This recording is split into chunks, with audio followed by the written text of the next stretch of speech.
Team that I load this week. What the hell, Orlando? Seriously. I mean, you got your guys back. Now, I'm going to make a little bit of an excuse for them. No. It's the team you loathe. Verno. No, I loathe them. Don't make no mistake about it. Look. Look. Go look at their chart. Loss. Not only that, it's not just it's not like you're losing 108, 106. You're getting your ass kicked every night. And you got your ass kicked by Portland last night. And they had one of the lowest scoring games. I think the third lowest scoring game of the entire season. 79 points last night. Right? Yeah, and got run out by Portland on their home court, no less. And this is coming off of losing by 16 to Toronto. I can excuse losing to Milwaukee, at Boston, Denver. But then you ended up, now you got to get back on track against Toronto and against Portland. The Blazers, yeah. And not only did you lose both those games, you lost both those games decisively. Now, the only thing I will say is I get it. It's hard always to function one way, then bring back guys, then bring back another guy, and whatever else. I will also say that I had never covered a guy that I knew of that had an oblique injury, and until this year when Desmond Bane had his.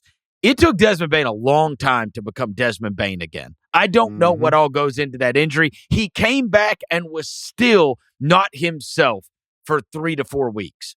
And so I do wonder if that is going to be the case. Like you saw, but that is not Paolo Banchero. Like him, he's 1 for 14. I mean, bro, that come on. Ridiculous. That's the problem crazy. with Banchero is that first game back, he had 34 and looked like he picked up where he left off. And I said to myself, here come the magic. Yep. Paolo's back.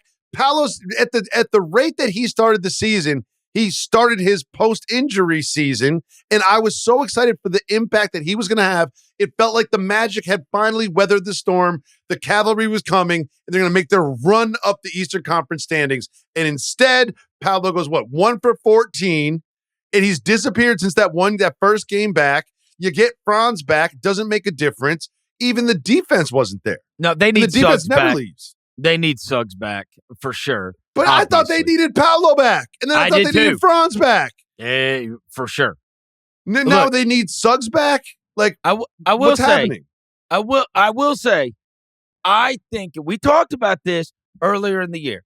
When you look up and down both conferences, and I tell you, like, who is playing much better than you thought they were going to be playing, right? And so inevitably you're going to say Houston, and you're going to say the Clippers. You're going to say the Clippers, and you're going to say Houston. Orlando was certainly in that mix. They were one of the teams that were like, hey, now, Cavs. I mean, for sure. Yeah. We've got to look at them much differently. And what those teams have in common is that they were elite defensively. They've been like in the top 5. They've been in the top 10 in defense this year. And so like most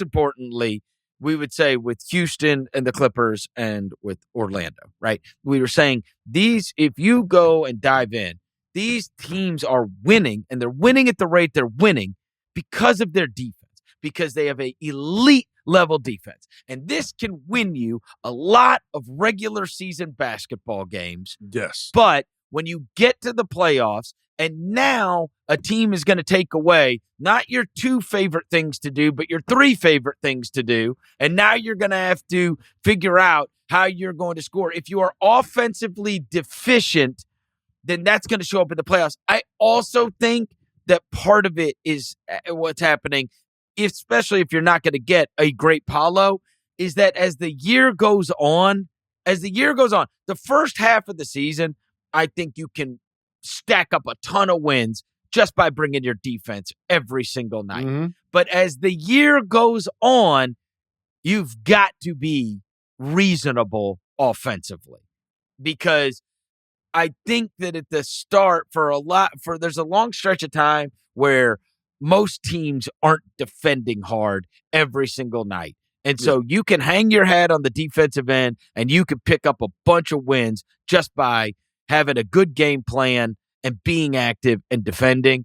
But the longer it goes, and then especially when it gets into the playoffs, you've got to have an offense. And because it's a lot harder to stay focused. It's harder to stay focused right now.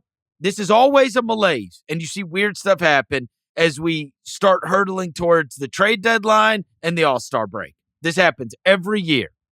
And then when you come back from the All-Star break, now, boy, it is hard to maintain that defensive intensity over the course of 82 games. And so the Orlando Magic, they better find a way to put the ball in the basket at a reasonable rate, because otherwise you just put so much pressure on having to be awesome defensively every night. Well, I'm looking at their schedule quickly to see what they've got coming up. They've got the Blazers. They've got some winnable games. Blazers, Heat, and Pistons. Pistons, Heat, Blazers coming up. That should be some wins. Yeah.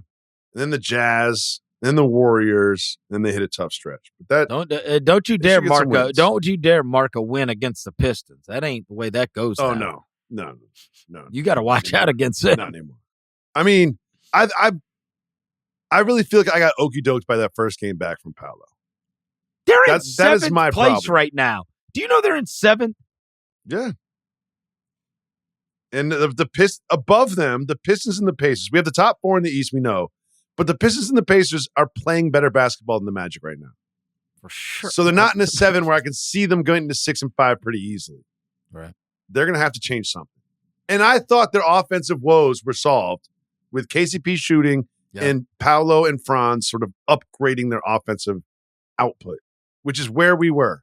But hopefully, because we're Magic supporters here, this is a low point in the season right now. It's just strange because, I mean, they were winning games with Goga Batazzi, Cole Anthony, and Tristan da Silva. Do you remember the NBA Cup game to go to Vegas against Milwaukee? They didn't have any. They didn't have Franz. They didn't have Paolo. We all thought this was a big disappointment. They were toe-to-toe with the Bucks. Well, they still had Suggs. Yeah. He got hurt in that one, too.